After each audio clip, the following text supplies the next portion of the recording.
आपले channel healthy recipe with प्रज्ञामध्ये सर्वांचे खूप खूप स्वागत आहे।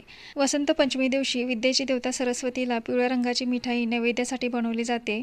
या दिवशी केशरी शिरा किंवा केशरी रंगाचा गोड भात नैवेद्यामध्ये बनवला जातो। तर आज आपण वसंत पंचमीनिमित्त रव्याचा केशरी शिरा बनवणार आहे। चला तर मग करूया सुरुवात आजच्या रेसिपीला। शिरा छान दाणेदार मोकळा होण्यासाठी इथे आपण मोठा रवा घेतलेला आहे।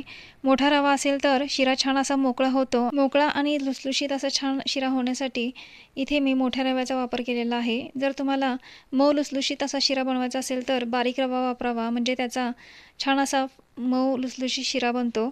शिरा बनवण्यासाठी इथे आपण 1 वाटी मोठा रवा घेतलेला आहे। आता कढईमध्ये 1 चमचा तूप घालून यामध्ये आपण ड्रायफ्रुट्स भाजून घेऊया। 7 ते 8 काजू, 4 ते 5 बदाम, 4 ते 5 पिस्त्याचे काप करून घेतलेले आहेत। ते छान असे फ्राय करून झाल्यानंतर यामध्ये 7 ते 8 मनुके घालून घेतलेले आहेत। इथे माझ्याकडे काळे मनुके होते, इथे मी काळे मनुके वापरलेले आहेत।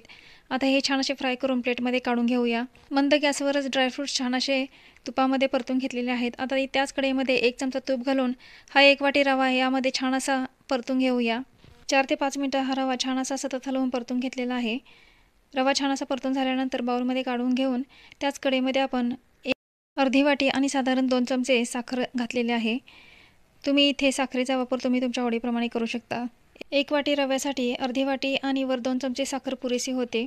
तुम्हाला जर जास्त गोड आवडत असेल तर 1 वाटी रव्यासाठी 1 वाटी साखर घेऊ शकता, पण आपण घेतलेल्या प्रमाणामध्ये अगदी छान असा मधुर गोड चवीचा शिरा बनतो। त्याच वाटीने 2 वाटी पाणी घालून पाण्यामध्ये साधारण 1 चमचा तूप घालून घेतलेला आहे। आपण तुपामध्ये परतून घेतलेले ड्रायफ्रुट्स यामध्ये घातलेले आहेत। त्याचप्रमाणे पाव चमचा केशरी येलो फूड कलर वापरलेला आहे। 1 चमचा इलायची पावडर घालून हे मिश्रण छान असे मिक्स करून घेऊया। लो मिडियम फ्लेमवर पाण्याला उकळी आली की यामध्ये आपण हा भाजून घेतलेला रवा यामध्ये घालूया। पाण्याला उकळी आल्यानंतर गॅस बारीक करून आपण हा रवा घालून घ्यायचा आहे, नाहीतर गॅसची फ्लेम जास्त असेल तर रव्याच्या गुठळ्या होऊ शकतात।